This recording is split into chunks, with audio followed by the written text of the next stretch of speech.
নমস্কার বন্ধুরা, কেমন আছেন সবাই? আশা করি সবাই খুব ভালো আছেন, সুস্থ আছেন, আনন্দে আছেন।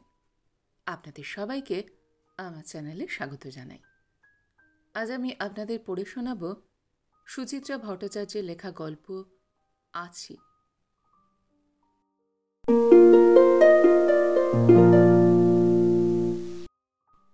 বারান্দায় বসে থাকতে থাকতে একটু ঝিমুনির মতো এসে গিয়েছিল প্রিয়ব্রতর। চটকা ভাঙল উড়ে আসা কথোপকথনের শব্দে। টের পেলেন সরমার বাঁধা পুরুত বিমল হালদার এসেছে বাড়িতে। বাইরের ঘরের পর্দা বানানো চলছে জোর, ঘাট কাজের, শ্রাদ্ধের। কোন কোন উপকরণ কতটা লাগবে বিমল তার মাপ বলছে। পিকলু লিখে নিচ্ছে প্রশ্ন করে করে। চোখ থেকে চশমাটা নামালেন প্রিয়ব্রত, কাঁচ মুছলেন। ভুরুতে ভাঁজ, তেল, ঘি, মধু, প্যাকাটি, কুশ, শব্দগুলো ধাক্কা মারছে কানের পর্দায়। এত চেঁচিয়ে চেঁচিয়ে না ওড়ালেই কি নয়? সকাল থেকে মাথাটা ধরে আছে। ওই চিৎকারে টিপ টিপ ভাব বেড়ে যাচ্ছে আরও। এখন এক কাপ চা পেলে আরাম হতো খানিক। কটা বাজে? সূর্যের হাল দেখে তো মনে হয় বেলা অনেকটাই গড়িয়েছে। এখনো কি চায়ের সময় হলো না? অভ্যেস মতোই প্রিয়ব্রত হেঁকে উঠেছিলেন।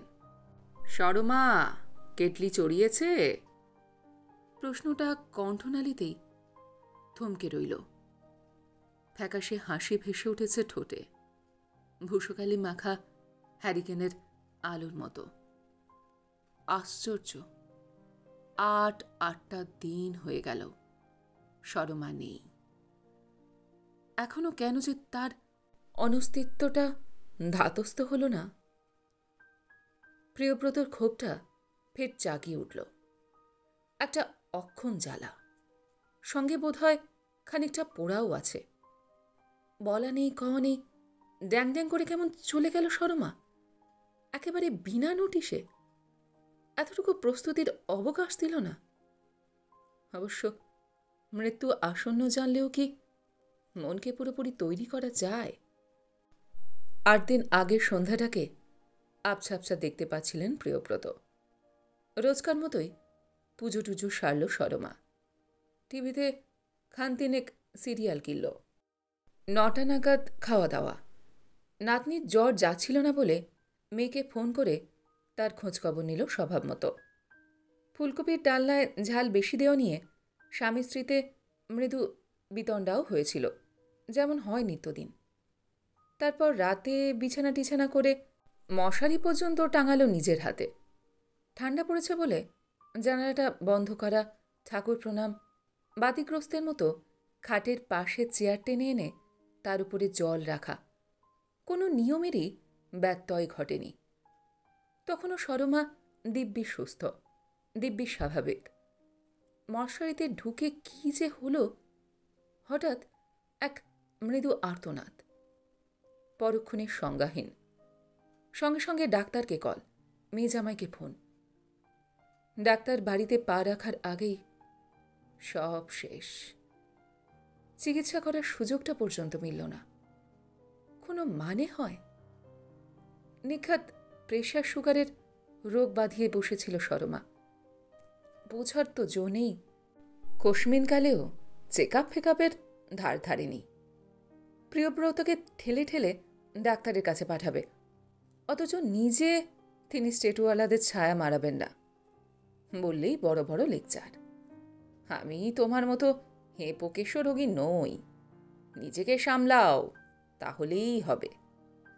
ইদানিং অবশ্য হাঁটুর ব্যথায় কাহিল হতো মাঝে মধ্যে। নিজেই ওস্তাদি মেরে পেন কিলার খেত মুঠো মুঠো। উল্টোপাল্টা ওষুধের কোনো প্রতিক্রিয়া হয়েছে কিনা কে বলতে পারে। সেরিব্রাল অ্যাটাক কি অকারণে হয়? বাবা, বাবা। বারান্দায় পিকল, পরনে মাতৃবিয়োগের ধরাচুরো, গালময় খোঁচা খোঁচা দাড়ি, ট্যাকে কুশাসন, হাতে মোবাইল, গায়ে একখানা হাফ স্লিভ সোয়েটারও চড়িয়ে রেখেছে।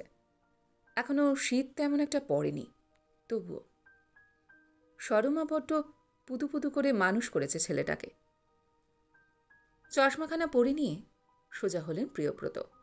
কদিন ধরেই গলায় একটা ডেলা জমাট বেঁধে আছে সর্বক্ষণ।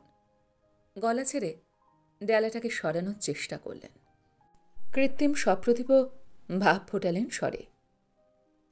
কিছু বলবি মনে হচ্ছে? ঘাটকাজ নিয়ে তোমার সঙ্গে একটু আলোচনা ছিল। আমার তো কোনো কাজ ফাজ নেই। না না, কাজটা কোথায় করা যায় সেটাই ভাবছিলাম। সে আমি কি বলবো, ওটা তো তোমার আর বিমলের ব্যাপার। ঠাকুরমশাই তো বলছেন ঘোষপুকুরে কাজ সেরে নিতে, ওখানে নাকি আজকাল অনেকেই করে।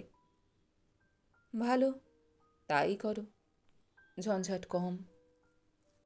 কিন্তু আমার যে মন খুঁতখুত করছে বাবা। গঙ্গায় গেলেই কি ভালো হয় না? গড়িয়া থেকে বাবুঘাট কি এমন দূর? ট্যাক্সি নিয়ে নেব। তোমারই হ্যাপা বাড়বে। পুরুত নাপিত, নতুন জামা কাপড়, জিনিসপত্র, যাবতীয় বোঝা টেনে টেনে নিয়ে যেতে হবে। তারপর ধরো তোমার বউও আছে। ওর যাওয়া তো অব্লিগেটরি নয় বাবা। বাড়িতেই নাপিত থেকে নড়ুন ছুঁয়ে। তবে আমি বলবো সুপর্ণাও চলুক, যাওয়াটা উচিত। দেখো, যা ভালো বোঝো। তবে গঙ্গা গিয়ে কাজ করলে কি তোমার মার অনন্ত স্বর্গবাস হবে, নাকি পুকুরে ক্রিয়াকর্ম সারলে সে নরকে পচবে? ওহ বাবা! পিকলু হেসে ফেলল। আমিও কি এসব বিশ্বাস করি? তবে তবে কি? মা তো মানত। তার বিশ্বাস অবিশ্বাসকে তো অনার দিতেই হয়। তাছাড়া সবই যখন করছি, এইটুকুই বা ফাঁক রাখি কেন? আমি তো আপত্তি করিনি। তুমিই তো সব ব্যাপারে খুবই প্র্যাকটিক্যাল, তাই বলছিলাম। খোঁচাটা কি বেশি তীক্ষ্ণ শোনাল? প্রিয়ব্রত আর চোখে লক্ষ্য করলেন ছেলেকে। তেমন একটা ভাবান্তর তো চোখে পড়ে না। শোকার্ত পিতার মন্তব্য ভেবে খুব একটা আমল দিল না বোধ হয়। সরমা শুনলে অবশ্য বেজায় চটে যেত। ছেলের সম্পর্কে সামান্যতম টিপ্পণীও পছন্দ করে না সরমা। ফের ভুল হলো, করত না। এই নিয়ে যে কত ধুমধুমার বেঁধেছে। এই তো এবার পুজোয় পিগলু বউ বাচ্চা নিয়ে কলকাতা এলো। রাজা আর পুচকুন সহ সুপর্ণা উঠল লেক রোডে সুপর্ণার বাপের বাড়িতে। ষষ্ঠী থেকে দশমী সেখানে কাটিয়ে তবে আসবে গড়িয়ায়। পিকলুও গোটা পুজো ওইখানেই পড়ে রইল সারাদিন। রাতে শুধু বাড়ি ফিরে শয্যাগ্রহণ। তাও তো অষ্টমী রাতে ফিরলই না। বছরকার দিনে বাচ্চা দুটোকে একবার দেখিয়ে নিয়ে যা। বাবুর সে হুঁশও নেই। দুঃখ করে প্রিয়ব্রত বলেছিলেন, তোমার পুত্তুর এখন বালিগঞ্জ চিনে গেছে। গড়িয়ার বাপমাকে তার আর মনে ধরছে না। শুনেই সরমার ঝনঝন। কি ছিরির কথার! এ বাড়িতে সারাক্ষণ পড়ে থেকে পিগলু করবেটা কি? তোমার হাঁড়ি মুখ দেখবে বসে বসে? ওখানে ঘরের দরজায় প্যান্ডেল, ভিড়, আলো, হই হল্লা। ও বাড়িতে কত লোকজন। 4 বছর পর পুজোর সময় এলো। কটা দিন মনের সুখে আনন্দ ফুর্তি করবে না সবাই? ছেলে ব্যাঙ্গালোরে ফ্ল্যাট কিনেছে শুনে প্রিয়ব্রত ঠাট্টা সুরে বলেছিলেন, বুঝলে তো, পাছে এই গেঁয়ো পরিবেশে ফিরতে হয়। তাই তোমার পিকলু সোনা আগভাগে গোড়া মেরে রেখেছে। সঙ্গে সঙ্গে সরমার ওকালতি। তুমি কি চাও ছেলেরা ওখানে অনন্তকাল মাস মাস 12,000 করে ভাড়া গুনে যাক? জানো তো লোন নিয়ে বাড়ি করলে ট্যাক্সে কত ছাড় হয়। নিজের ছেলে একটা সম্পত্তি বানাচ্ছে, তাই দেখেও তোমার চোখ টাটায়। প্র্যাকটিক্যাল হাওয়ার দোহাই পেরে ছেলে উল্টো সিধে যা বোঝাতো তাতেই উদ্বাউ হয়ে নৃত্য জুড়ত সরমা। এখান থেকেই বদলি নিয়ে ব্যাঙ্গালোরে চলে গেল পিকলু। সরমার কণ্ঠে পিকলুরই যুক্তি। হেড অফিসে থাকলে উন্নতির সম্ভাবনা অনেক বেড়ে যায়। প্লাস মাইনে বেশি, সুযোগও কত। নিজের কোম্পানির সঙ্গে না বললে টুকুস করে বেটার কোথাও যেতে পারবে। আর ব্যাঙ্গালোর কী বা এমন দূর দেশ, আকাশপথে তো মাত্র 2.5 ঘন্টা। পিগলুর আত্মকেন্দ্রিকতা বোঝার মতো বুদ্ধি সরমার ঘটে ছিল না। মায়ের মৃত্যু সংবাদ পেয়ে ছেলে তড়িঘড়ি উড়ে এসেছে, কাছা নিয়েছে, কঠোরভাবে অসহজ পালন করছে, ঘটা করে শ্রাদ্ধ শান্তি করবে। সরমা নিশ্চয়ই ওপারে বসে আহ্লাদে আটখানা। অবশ্য আদৌ ওপার বলে যদি কিছু থাকে। পিগলু ঘরে ঢুকে গিয়েছিল। বিমল হালদারের সঙ্গে কথা বলতে বলতে তাকে গেট অবধি এগিয়ে দিয়ে এলো। ফের গিয়েছে বারান্দায়। প্রিয়ব্রতর পাশের চেয়ারটায় বসল কুশাসন পেতে, হাতে একখানা ফুলস্কেপ কাগজ, চোখ বোলাচ্ছে এক মনে। লাল কালির ডট পেনে টিক মারছে টকাটক। দেখতে না চেয়েও তাকিয়ে ফেলেন প্রিয়ব্রত। কি রে ওটা? নেমন্তন্নের লিস্ট? কাকে কাকে বলা বাকি রইল? অনেক। ভাবছি এবার টেলিফোনে কিছু সেরে দেব। মার সার্কেল তো নেহাত ছোট ছিল না, কতজনকে আর গিয়ে গিয়ে বলা যায়? সবাইকে বলার দরকারই বা কি? তা হয় নাকি? খবর পেয়ে সবাই ছুটে ছুটে এসেছে, ফোন করেছে। কাজের দিন তাদের না ডাকলে কি চলে? তা কত লোক হচ্ছে শেষ পর্যন্ত? তা ধরো প্রায় 300। এরপর পাড়া আছে, তাদের লিস্ট আলাদা। মার সঙ্গে সবার যা টার্ম, আশেপাশের কাউকেই তো বাদ দেওয়া যায় না।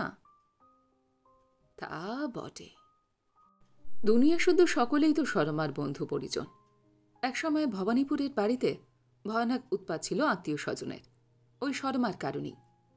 ভাই, দিদি, ভাসুর, ননদরা তো আছেই। কোথায় কোন রাঙামাসির খুড়তুতো দেওরের মেয়ে কিংবা লাবপিসির ননদের ভাসুজি, সবাই সরমার প্রাণের সখী।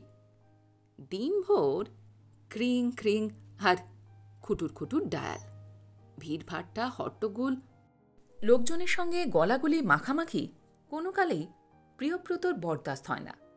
কিন্তু সরমার ওইগুলোই প্রিয়। শেষ বয়সে নিরিবিলিতে থাকার লোভে গড়িয়াতে জমি কিনলেন, ছোটমোটো একখানা বাড়িও বানালেন। হা হতস্মি, কোথায় নিরালা! গড়িয়ায় এসে গোটা পাড়াটাকেই আত্মীয় বানিয়ে ফেলল সরমা। এ বাড়ির বউ, ও বাড়ির মেয়ে, সে বাড়ির নাতনি, সবাই সরমার ভক্ত। বাটি চালাচালি হচ্ছে অনবরত। টিফিন কৌটো ছুটছে এ বাড়ি থেকে ও বাড়ি। অমুকের নাতনির সোয়েটার বুনে দিচ্ছে, তমুকের গিন্নিকে ডেকে নতুন ডিজাইন তুলছে দুপুরভর। আর এই বারান্দাটা তো ছিল খবরের কাগজের অফিস। কম্পিউটার, টেলিপ্রিন্টার ছাড়াই প্রতিটা বাড়ির তথ্য এসে জমা হচ্ছে, কম্পোজ হচ্ছে মুখে মুখে, ছড়িয়ে যাচ্ছে বাতাসে বাতাসে। এ পাড়ায় তারা আছেন 17 বছর। সাকুল্যে 8.5 জন মানুষ প্রিয়ব্রতকে চেনে কিনা সন্দেহ। অথচ সরমার নাম করলে বোধহয় 8 মাইল দূরের লোকেরাও এক বাক্যে বলবে, সেই ফসা মতন হাসিখুশি চেহারার ছোটখাটো মহিলা তো। সরমার জনপ্রিয়তার খেসারত দিতে দিতে প্রিয়ব্রত নাজেহাল। শুধু শান্তি বিঘ্নিত হওয়াই নয়, ছেলেমেয়ের বিয়েতে নেমন্তন্ন করতে হয়েছে গাদাগুচ্ছের। এতটুকু গজগজ করলেই পাল্টা ফোঁস। নিজে হুঁকোমুকো হয়ে ঘরে ঘাপটি মেরে থাকো বলে কি আমাকেও তাই করতে হবে? বিয়ে করে এমন কিছু মাথা কিনে নাওনি, তোমার ছাঁচে আমি চলবো কেন? বোঝো অবস্থা। এবার অবশ্য পিগলুই ল্যাঠা সামলাচ্ছে। নেমন্তন্ন, খরচপাতি, ডেকোরেটর সব। মাতৃদায় বলে কথা। প্রিয়ব্রত চেয়ারে হেলান দিয়ে ভাববাচ্ছে প্রশ্ন ছুড়লেন। খাওয়া দাওয়া কি হচ্ছে? সবাইকে কি পাত পেড়ে? অনেকেই শ্রাদ্ধ বাড়িতে খায় না, তবে ব্যবস্থা তো সবার জন্যই রাখতে হবে। অনর্থক অপচয়, লটে প্যাকেট সিস্টেম করতে পারতে। মাঝে প্যাকেট ফ্যাকেট একদমই পছন্দ করতো না বাবা, বলতো কাউকে ডাকলে পেট ভরে খাওয়াবে, অন্তত আমার কাছে লোকের হাতে রাধাবল্লভী আর মিষ্টির বাক্স ধরিয়ে দিস না। শ্রাদ্ধ কি ফুর্তি ফার্তা অনুষ্ঠান যে গান্ডে পিণ্ডে গেলাতে হবে? লোকজন শ্রাদ্ধ বাসর থেকে বেরিয়ে গাঁও গাঁও করে ঢেকুর তুলতে তুলতে রান্নাবান্না নিয়ে আলোচনা জুড়েছে। দৃশ্যটাই কি অশালীন ভাবলেও প্রিয়ব্রতর বিবি মিশা জাগে। কিন্তু কি আর করা, সরমার চিন্তাভাবনা চিরদিনই উল্টো খাতে বইল যে। যত সব কুনিয়ম কু আচারের ঠুলি পড়ে রইল চোখে। আর ছেলে তো এখন মাতৃভক্ত রামপ্রসাদ। জীবৎকালে মাকে নিয়ে ভাবুক ছাই না ভাবুক, এখন সে মায়ের কোনো স্বাদ অপূর্ণ রাখবে না। প্রিয়ব্রত চুপ করে রইলেন। কথা বাড়ানো মানেই তো মিছিমিছি অপ্রিয় হওয়া। সরমার মতো মিঠে মিঠে বুলি তো তার আসে না। দুর্মুখ বদনামের ধ্বজা নয় আর নাই বা বাড়ালেন। রুনি চা এনেছে এতক্ষণে। বারান্দায় বেতের চেয়ার দুটোর সঙ্গে একটা বেঁটের টেবিল রাখাই থাকে। তার উপর ট্রে নামিয়ে কাপ তুলে দিল বাবা আর ভাইকে, নিজেও নিয়েছে। প্রিয়ব্রতকে জিজ্ঞাসা করল, তোমায় বিস্কুট দেব বাবা? প্রিয়ব্রত যেন শুনতে পেলেন না। হঠাৎই ঈষৎ অন্যমনস্ক। একদৃষ্টে ট্রেখানা দেখছেন। হাতলওয়ালা বাঁশের তৈরি। বছর 5 আগে হ্যান্ডিক্রাফটসের মেলা থেকে কিনেছিলেন সরমা। কেনাই সার। প্রাণে ধরে একদিন ব্যবহারও করেননি। এমন আরও কত যে শৌখিন জিনিস পড়ে আছে থরে থরে। আনখোরা কি যে উদ্ভট শখ। যে জিনিস কাজেই লাগবে না, কেন যে তার পিছনে পয়সা নষ্ট। সরমা অবশ্য এ ব্যাপারে কোনো তর্কে যেত না, হাসত মিটিমিটি। কেন যে হাসত। বাড়িতে এখন লোক আসছে হরদম, চাটা মিষ্টি টিষ্টি দিতে হচ্ছে। তাই বুঝি কাঁচ আলমারি থেকে বস্তুটি বার করে ফেলেছে রুনিরা। কদিন হাতে হাতে ঘুরে পালিশটা কি একটু চটে গেছে? দেখে কি খারাপ লাগছে প্রিয়ব্রতর? কষ্ট হচ্ছে? প্রিয়ব্রত বুঝতে পারছিলেন না ঠিকঠাক। শুধু একটা চোরা অস্তিত্ব টের পাচ্ছেন বুকে। সরমার জিনিসপত্রের উপর মায়াটা কি তার মধ্যে সংক্রামিত হল? রুনি ফের ডাকছে, কি গো বাবা, দেব বিস্কুট? ছোট্ট একটা শ্বাস ফেললেন প্রিয়ব্রত। না, বিকেলের প্রথম চাটা আমরা শুধুই খাই রে। আমরা খাই শব্দ দুটো যেন দোল খেয়ে গেল বারান্দায়। বাতাস যেন কেঁপে উঠল একটু। পিগলুর মুখে পলকা ছায়া, রুনির চোখে মেঘের আভাস। ভারী গলায় রুনি বলল, তোমায় চা দিতে বোধহয় একটু দেরি হয়ে যায় বাবা, তাই না? ঠিকই আছে, তোরা কাজকর্মে ব্যস্ত। বুঝতে পারছি, কদিন ধরে তোমার খুব অনিয়ম হচ্ছে। প্রিয়ব্রত এবার আর জবাব দিলেন না। কী বা বলবেন? অনিয়মকেই তো নিয়ম করে নিতে হবে এখন থেকে। অনভ্যাসকে অভ্যাস। পিকলুর মোবাইল বেজে উঠেছে। খুদে যন্ত্রটা কানে চেপে গ্রিলের ধারে উঠে গেল পিকলু। অফিসের ফোন। চোস্ত ইংরেজিতে কথা হচ্ছে। এখানে আশা স্তক মাঝে মাঝে ফোনাফোনি চলছে অফিসের সঙ্গে। আপনা আপনি ভুরু কুচকে গেল প্রিয়ব্রতর। কি চাকরি, মা মরলেও নিস্তার নেই। ফোনালাপ শেষ করে পিকলু ফিরল চেয়ারে। ফুলস্কেপ কাগজটা ভাঁজ করে কোলের ওপর রাখল। সহজ সুরে জিজ্ঞাসা করল, আমার গ্যারা দুটো কোথায় গেল রে দিদি? অনেকক্ষণ সারা শব্দ নেই। চা শেষ করে কাপ ট্রেতে রাখছিল রুনি। হেসে বলল, পুচকুন তো এই সবে ঘুমোলো। সারা দুপুর যা দস্যিপনা করল, বাপরে। আর আমার বড়টি কি করছেন? সে যথারীতি টিভির সামনে, পোগো চ্যানেল। উফ, ছেলেটার বড্ড টিভির নেশা হয়েছে। স্কুল থেকে ফিরে জামা জুতো পর্যন্ত ছাড়ে না, রিমোট নিয়ে বসে যায়। সুপর্ণার সঙ্গে তো রোজ লেগে যায়। এই একটা ভাইস থেকে আমি বেঁচে গেছি। ঝুমুরটা কোনো কালেই টিভির নেশা ছিল না। এখন বড় জোর এক আধটা গানের প্রোগ্রাম দেখে, কিংবা কুইজ টুইজ, ব্যাস। তার জন্যই ওর ব্রেনটা অত সার্ভ। সে আমাদের রাজাও খুব বুদ্ধিমান। পুচকুনকে সেদিন কি সুন্দর করে বোঝাচ্ছিল, ঠাম্মা আকাশে চলে গেছে, ঠাম্মা আর ফিরবে না, ঠাম্মা এখন তারা হয়ে গেছে। মৃত্যু ব্যাপারটাকে ও নিজের মতো করে বুঝে নিয়েছে। পিকলুর মুখে আবার ছায়া, ধরা ধরা গলায় বলে, একমাত্র আমারই মগজে ঢুকছে না যে মা কি করে হঠাৎ নেই হয়ে গেল। আনবিলিভেবল। সেদিন মাঝরাত্রিরে যখন জামাইবাবুর ফোনটা পেলাম, দিদি তুই ভাবতে পারবি না, we were so stunned. Suparna তো সঙ্গে সঙ্গে সুটকেস গোছাতে শুরু করলো, আর আমি থ্রু আউট দ্য নাইট ঠায় বসা, নিজেই নিজেকে বারবার বলছি, খবরটা ভুল, খবরটা ভুল। আমার তো এখনো বিশ্বাস হয় না রে। রুনি জোরে নাক টানল। মা ছাড়া এবারই আমি কল্পনাই করতে পারি না বাবা যে কি করে এখানে একা একা থাকবে।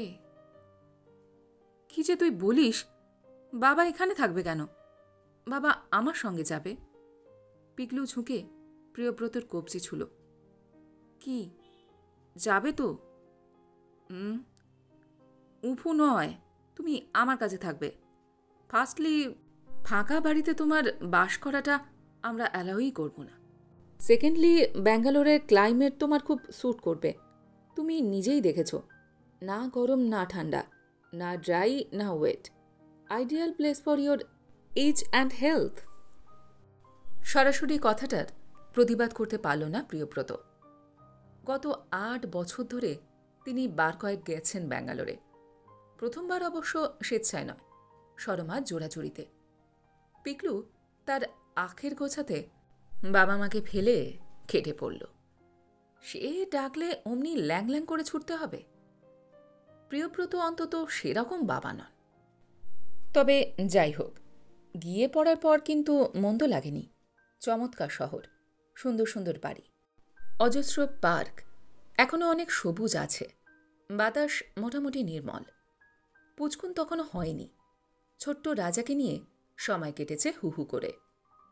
তারপর থেকে তো মাঝে মাঝেই ব্যাঙ্গালোর ভ্রমণ চলছে। গেলে সুপর্ণাও যত্ন আত্তি করে। নাতি দুটোও ফেরে পায়ে পায়ে। কিন্তু সে তো স্যার বেড়ানো, মেয়াদ 3 হপ্তা কি মেরে কেটে 1 মাস। যাওয়ার জন্য যার বেশি উৎসাহ, দিন 15 কাটলেই তারই যে পালাই পালাই রব। গোবিন্দর মার হাতে বাড়ি ছেড়ে এসেছি, কি হাল করে রেখেছে কে জানে। ইস, গোবিন্দটা মনে করে জল না দিলে গাছগুলো সব মরেই যাবে গো। না চালিয়ে পাম্পটা অচলই হয়ে গেল বোধহয়। প্রিয়ব্রত তখন হাসতেন, ঠাট্টা জুড়তেন, বলতেন, স্বর্গে গিয়েও তুমি বাড়ির ভাবনায় 2 পা ছড়িয়ে কাঁদবে। কি আশ্চর্য, আজ সরমার সেই উদ্বেগ বেজে উঠল তাঁর গলায়। তোর কাছে চলে গেলে আমার এই বাড়ির কি হবে? এটা কোনো প্রবলেমই নয় বাবা, আপাতত দিদি জামাইবাবুরা দেখাশোনা করুক, পরে ভেবেচিন্তে কিছু একটা করা যাবে। দেখি। ওভাবে এড়িও না, আই এম সিরিয়াস। সুপর্ণা তোমাকে একা রেখে যেতে রাজি নয়। নিয়মভঙ্গের পরের দিন ফিরছি আমরা, তোমারও প্লেনের টিকিট বুক করা হচ্ছে। সে কি অমন হুট করে বললে কি যাওয়া যায় নাকি? একটা আস্ত সংসার ফেলে রেখে পাকাপাকিভাবে। প্রিয়ব্রত স্বরে খানিকটা অপ্রসন্নতা এসে গেল।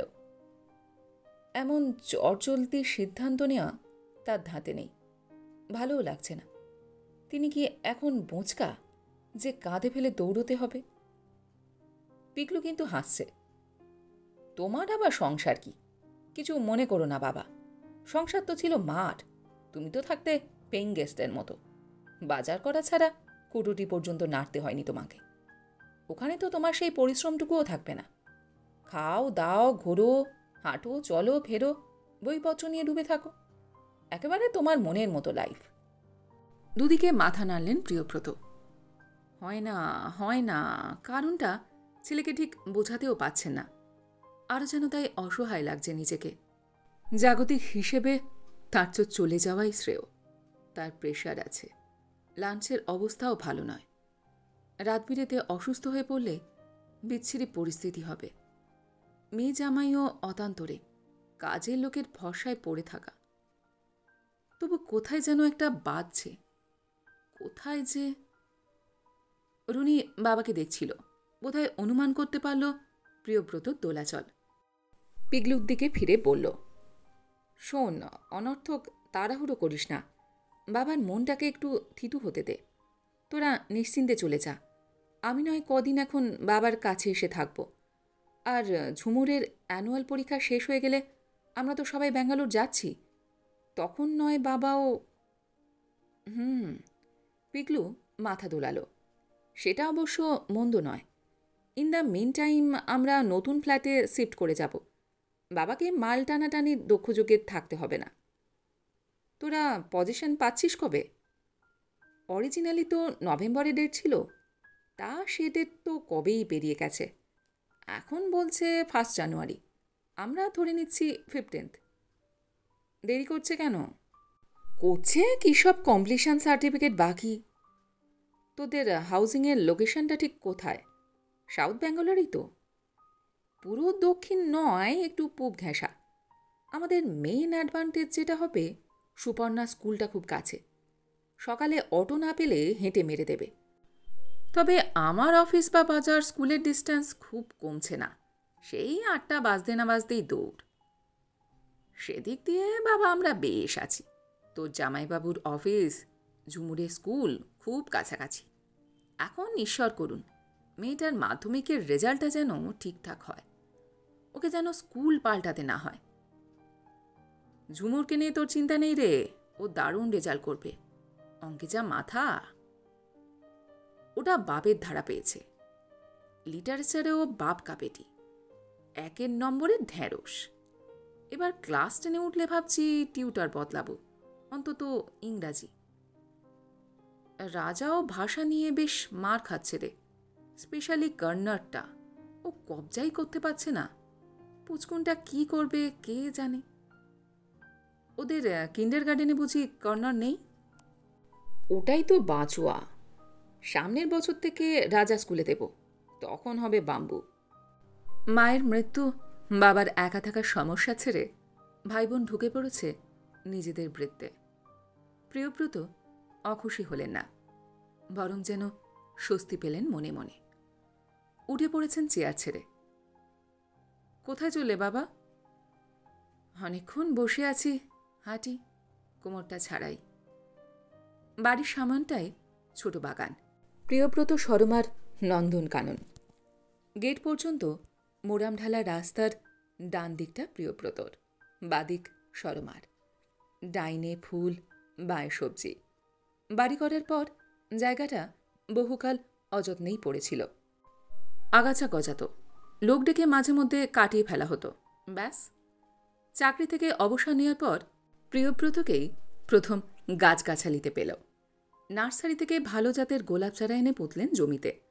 রথের মেলা থেকে এলো বেল ফুলের গাছ, এলো 3-4 জাতের জবা। শীতের মরশুমে ফুটল ডালিয়া, গাঁদা, চন্দ্রমল্লিকা। আহা, কি তাদের বাহার! সরমাও খুশি। পটাপট গাঁদা, জবা ছিঁড়ছে আর ঠাকুরের পায়ে নিবেদন করছে। পুষ্পচয়নে প্রিয়ব্রত তীব্র বিরাগ। সরমার তাতে বয়েই গেল। দেবতার পুজোয় না লাগলে ফুল নাকি মূল্যহীন। রাজা সুপর্ণাকে নিয়ে পিগলু যেই ব্যাঙ্গালোর পাড়ি দিল, ফাঁকা বাড়িতে সরমার হাতে হঠাৎ লাল ঝান্ডা। খালি ফুলে নেহি চলেগা, সবজি চাই, সবজি চাই। সরমা যা চাইবে তা না হয়ে রক্ষে আছে। গোলাপ চারার ফাঁকে ফাঁকে বসে গেল লঙ্কার চারা, চন্দ্রমল্লিকার গায়ে বেগুন গাছ। প্রিয়ব্রত কপাল কুঁচকালেও সরমাও রণং দেহি।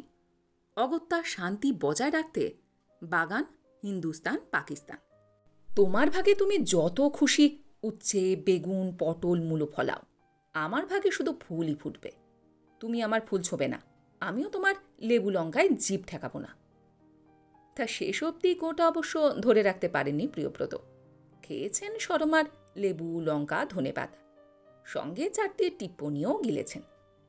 প্রিয়ব্রতর ফুল পুটপাট চলে গেছে দেবতা শ্রীচরণে। সরমা নাকি মোটেই ছেড়ে না, গাছের তলা থেকে কুড়িয়ে আনে। বিবচন রেখার মাঝ বরাবর দাঁড়িয়ে পুরনো কথাগুলো মনে পড়ছিল প্রিয়ব্রতর। গাছে কদিন জল পড়েনি, সরমার টমেটো লঙ্কার পাতারা ঝিম মেরে গেছে। প্রিয়ব্রতর মৌসুমি ফুলের চারারাও ম্রিয়মান। বাগানের জন্য বাইরে একটা কল আছে, লম্বা রবারের পাইপ আটকানোই থাকে মুখে। কল খুলে পাইপ হাতে প্রিয়ব্রত ঢুকলেন সরমার এলাকায়। অস্বচ্ছন্দ পায়ে সিক্ত করছেন গাছগুলোকে। ঝুঁকে দেখলেন টমেটো গাছে ফল ধরেছে ছোট ছোট। ভিজে পাতা পড়ন্ত সূর্যের আলো মেখে চিকচিক করে উঠল। পাতা বেয়ে জল ঝরছে টুপটাপ, অশ্রুবিন্দুর মতো। প্রিয়ব্রত বসে পড়লেন উবু হয়ে, আঙুল বুলিয়ে মুছে নিচ্ছেন জল। অচেনা স্পর্শে গাছটা কি চমকালো একটু, অবাক হল। সুপর্ণা বারান্দায় ডাকছে। প্রিয়ব্রত ঘাড় ফেরালেন। জলখাবার খাবেন তো এখন? রাজা পুচকুনের জন্য সুজি বানাচ্ছি, দেব? সুজি? নোনতা সুজি আপনি তো ভালোবাসেন। তা বাসেন বটে, তার এই নোনতা সুজির প্রীতি নিয়েও কম কথা শুনিয়েছে সরমা। বানিয়েও দিত, আবার গজগজও করত। আজব লোক বাবু। ঝাল খাবার হলে চিল্লবে, তেল মশলা ভাজাভুজিতে নাক ছিটকবে, মিষ্টি মাছটা মুখে রোচে না। এই ভ্যাস্তা ভ্যাস্তা মাদ্রাজি অখাদ্য গিলে কি সুখ যে পাও। প্রিয়ব্রত হয়তো মুখ ফসকে বলে ফেললেন, অত কথার কি দরকার? রেড়ির তেলে ভাজা চপ সিঙাড়াই খাইও রোজ, তাই খেয়ে পেট পচিয়ে মরব। সঙ্গে সঙ্গে সরমার ফাটকেলটি উড়ে আসবে। আমি তো তোমায় বিষ খাওয়াই। একটা বাতিগ্রস্ত লোকের ঘর করতে করতে আমার জিভেও বাদ ধরে গেল। সেই নোনতা সুজি বানাচ্ছে আজ পিগলুর বউ। কে জানে কেন তেমন একটা আসক্তি জাগল না প্রিয়ব্রতর। রুচি নেই, খিদে নেই, নাকি অন্য কিছু? আলগাভাবে বললেন, রাখা থাক, পরে খাবো। সুপর্ণা চলে যেতেই প্রিয়ব্রত আবার বাগানে মনোযোগী। জল সিঞ্চন সমাপ্ত করে ধুলেন হাত পা। সন্ধে নামছে, এবার শুরু হবে লোকজন আসার পালা। আত্মীয় স্বজন বন্ধুবান্ধব কারোর না কারোর পদধূলি পড়বেই। বিশ্রী, বড্ড বিশ্রী কাটে এই সময়টা। সান্ধ্য রুটিনটার ছকটা জানা হয়ে গেছে প্রিয়ব্রতর। যে বা যারাই আসুক, প্রথমে খানিকক্ষণ বিষণ্ণতা বিরাজ করবে ঘরে। চলবে মৃদুস্বরে এলোমেলো স্মৃতিচারণ, সরমার গুণকীর্তন। তারপর এসে পড়বে 2-4টে মজার ঘটনা। সেই সূত্র ধরে অজস্র হাবিজাবি গল্প। হাসি উচ্ছ্বাসে ক্রমশ থই থই করবে গোটা বাড়ি। বাচ্চারা ছুটবে, খেলবে। সুপর্ণা আর রুনি ব্যস্ত সমস্তভাবে চা বানাবে বারবার। গোবিন্দর মাকে দিয়ে লুচিফুচি ভাজবে, প্লেটে মিষ্টি সাজবে ঘন ঘন। শোক বদলে যাবে উৎসবে। আর সেই উৎসবের এক কোণে দুঃখী দুঃখী বোকা বোকা মুখে বসে থাকবেন প্রিয়ব্রত, সঙের মতো। আজ ভিড় নেহাত মন্দ জমল না। চোখ মুছতে মুছতে উপস্থিত হল সরমার বিস্তুত বোন। ফল মিষ্টি হাতে অরুণাদির ছেলে, ছেলের বউ। কাঁচুমাচু মুখে রুনির যা ভাসুর। একজোড়া খুনে বাচ্চা নিয়ে পিগলুর বন্ধু আর পিগলুর বন্ধু স্ত্রী। রোজকার হাজিরদার প্রিয়ব্রতর ভাইপো নান্টু তো আছেই। একটু রাতের দিকে আবির্ভূত হল ক্যাটারার। ছানার ডালনা ফুলকপির সঙ্গে ধোকা তো হবেই। আরও একটা কি পদ রাখা যায়, তাই নিয়ে গবেষণা চলল কিছুক্ষণ। মৎস্যমুখে 4 রকম মাছ খাওয়াবে পিকলু, রুই, পাবদা, চিংড়ি আর ভেটকির ফ্রাই। রুনির বাসনা, মা চিতল মাছের মুইঠা বড় ভালোবাসত। পাবদার বদলে সেটাই পড়ুক পাতে। জিরি জিরি আলু ভাজা বেশি উপাদেয় হবে না সরমার প্রিয় গরম বেগুনি, তাই নিয়েও আলোচনা চলল খানিক। বাড়ি ফাঁকা হতে হতে 9:30। নৈশহার চুকতে চুকতে 10:30। খাওয়া দাওয়ার পর বাড়ির সামনটায় একটু পায়চারি করেন প্রিয়ব্রত। অভ্যাস। আজ আর বেরোলেন না, ঠান্ডা বাড়ছে। কানের কাছে খ্যাচর খ্যাচর করা মহিলাটি তো নেই, নিজে থেকে সাবধান হওয়া ভালো। ঘরে এসে বন্ধ করলেন জানলাগুলো, বসেছেন খাটে। সামনেই টেবিলে এলোমেলো বই ছড়ানো। শরদিন্দু অমনিবাসটার ওপর ছোট একটা ছবি, পোস্টকার্ড সাইজে সরমা, বছর 7 আগে তোলা, জামাইয়ের ক্যামেরায়। বারান্দায় চেয়ারে শাশুড়ি ঠাকুরন রাজেন্দ্রীর মতো বসে। না বাঁধানো ছবি, অ্যালবামে ছিল, বার করে এখন বইয়ের ওপর দাঁড় করানো হয়েছে। সামনের প্লেটে 2খানা কালাকাত, ছোট গ্লাসে জল। সম্ভবত পুত্রবধূ খেতে দিয়ে গেছে শাশুড়িকে। ধূপ জ্বালিয়েছিল শরদিন্দুর ওপরে, ছাই ঝরে ঝরে মলাটখানার ধূসর। দৃশ্যটায় প্রিয়ব্রত বেশ মজা পেলেন। সারাটা জীবন সরমা গল্পের বইয়ের ছা মারায়নি। প্রিয়ব্রতর পড়াশোনার অভ্যাসটাকে ব্যঙ্গই করে গেছে শুধু। এখন আর বুলি ফুটছে না তো, তাই ছাই ছড়িয়ে ঝাল মেটাচ্ছে। ভাবছে এতেই যদি প্রিয়ব্রতকে চটানো যায়। প্রিয়ব্রত ঠোঁটের কোণে চিলতে হাসি ফুটল। কি বিচিত্র এক সম্পর্ক! 42টা বছর তারা একত্রে কাটালেন, অথচ কোথাও তাদের মিল ছিল না, না স্বভাবে, না চলনে বলনে, না রুচিতে, না বিশ্বাসে। তবু পাশাপাশি রয়ে গেলেন তো। তিনি কি অসুখী ছিলেন? কিংবা সরমা? এত অমিল, এত বিষাদ সত্ত্বেও একে অন্যের এত কাছাকাছি থাকা যায় কোন জাদুতে? রুনি ঘরে ঢুকছে। বাবার দৃষ্টি অনুসরণ করে মার ছবিটাকে দেখল ঝলক। দুচোখ সহসা ভরে গেছে মায়। কাছে এসে পিঠে হাত রাখল। তুমি মার বড় ছবিটা দেখেছ? নান্টু যেটা আজ বাঁধিয়ে দিয়ে গেল। মেয়ের কাছে ধরা পড়ে গিয়ে প্রিয়ব্রত অপ্রস্তুত, বিব্রত মুখে বললেন, ফ্রেম টেমগুলো তো বেশ ভালোই হয়েছে। ওটাই বোধহয় মার লাস্ট ছবি, তাই না? হ্যাঁ, পিকলু পুজোর সময় তুলেছিল। ছবিটা তোমার ঘরে রেখে যাই? কেন? বাইরের ঘরের টেবিলটা সেফ নয়। পুচকুনটা যা লাফালাফি করে, কখন হাত থেকে পড়ে ভেঙে যায়। পুচকুন কি এ ঘরে আসে না? প্রিয়ব্রত হেসে ফেললেন।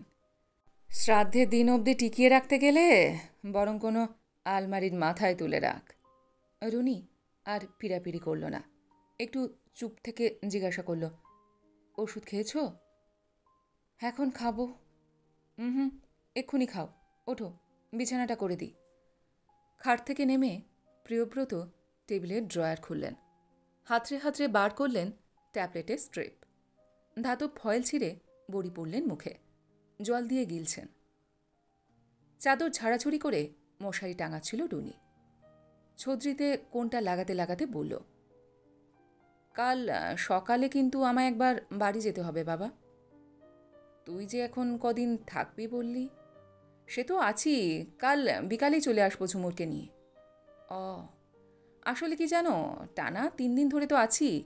আমার শাশুড়ি তো হ্যালহ্যালে ঝ্যালঝ্যালে, মার মতো শক্তপক্ত তো নয় যে এক হাতে সামাল দেবে। এদিকে কণাদের যা অফিসের চাপ, সে বেচারিও কোনো দিকে তাকাতে পারে না। গিয়ে সংসারটাকে আবার একটু সেট করে দিয়ে আসবো। প্লাস ঝুমুরের কাল স্কুলে একটা পেরেন্টস মিটিংও আছে, ওটা অ্যাটেন্ড করতেই হবে। বুঝলাম। কি তুইও তোর পৃথিবীতে আষ্টে পৃষ্ঠে জড়িয়ে গেছিস। প্রিয়ব্রতকে ঈষৎ ম্লান দেখালো। পিকলুরা চলে যাবার পর তুই সে থাকবি কি করে? পার্মানেন্টলি হয়তো সম্ভব নয়, রুনি ইতস্তত করে বলল। তবে ঝুমুরের বড়দিনের ছুটিটা তো এখানে কাটাতেই পারি। ঝুমুরও খুব কান্নাকাটি করছে দিম্মার জন্য, তোমার জন্য। তারপর তো রেগুলার যাওয়া আসা করবই। সেই ভালো, দেখে দেখে যাস। রুনি চোখ কুঁচকে প্রিয়ব্রতর দিকে তাকিয়ে রইল একটুক্ষণ। বুঝি বা পড়তে চাইছে বাবার অভিমানটাকে। গলাটা একদম নরম করে বলল, বুঝতে পারছি বাবা, তুমি অ্যাবসোলিউটলি একা হয়ে গেলে। তো কি আছে, অথর্ব তো হইনি। বটেই তো, বড়জোর তো 2-2.5 মাস। তারপর তো তুমি পিকলুর কাছেই, ইচ্ছে হলে মাঝের কটা দিন আমার কাছে গিয়েও কাটাতে পারো। প্রিয়ব্রত উত্তর দিলেন না, ভালো লাগছে না কথা বলতে। আরও একটুক্ষণ দাঁড়িয়ে থেকে চলে গেল রুনি। বাথরুম সেরে এসে প্রিয়ব্রত ঢুকে পড়লেন বিছানায়। সরমা চলে যাবার পর পিকলু, রুনি দুজনেই পাশে শুতে চেয়েছিল। প্রিয়ব্রত রাজি হননি, অস্বস্তি হয়। মশারি গুজে বেড সুইচ টিপে প্রিয়ব্রত নিভিয়ে দিলেন টিউবলাইট। গায়ে চাদর টেনে নিয়ে চোখ বুজেছেন। ঠিক তখনই কানের পাশে ফিসফিস, কি গো, কি ঠিক করলে, যাচ্ছ? প্রিয়ব্রতর ঠোঁট নড়ল। কোথায়? ঢং, বোঝো না যেন, পিকলুর কাছে। প্রশ্নই আসে না। কারণটা জানতে পারি? অন্য কারোর সংসারে থাকা আমার পোষাবে না। পিকলু অন্য কেউ হলো? বললাম তো, কাউকে আমি ডিস্টার্ব করতে চাই না। তোমার পিকলু, তোমার রুনি, কাউকে না। একেই বলে গোয়ার গোবিন্দ। এখানে তোমার দেখাশোনা কে করবে শুনি? ওই অবদা গোবিন্দর মা? তা নিয়ে তোমার মাথা ঘামানোর দরকার নেই। বেইমানি করে কেটে যখন পড়েছ, কেটেই পড়ো। ইস রে, সে উপায় কি আছে আমার? বাতাসের শব্দ পাক খেতে লাগলো ঘরে। বাতাসের শব্দ নাকি প্রিয়ব্রতর নিজেরই হৃদয়ের ধ্বনি? দেওয়াল, দরজা, জানলা ফুঁড়ে ঘুরছে এ ঘরে ও ঘরে, ছুঁয়ে ছুঁয়ে যাচ্ছে তিল তিল করে গড়ে ওঠা পুরানো সংসারটাকে। বারান্দার বেতের চেয়ারে গিয়ে বসল। দুলে দুলে নেমে যাচ্ছে বাগানে, ভাসছে, নাচছে। শীত করছিল প্রিয়ব্রতর। আশ্চর্য, একটা উষ্ণতাও যেন চারিয়ে যাচ্ছে সর্বাঙ্গে। প্রিয়ব্রত সরমার দিকে ফিরে শুলেন।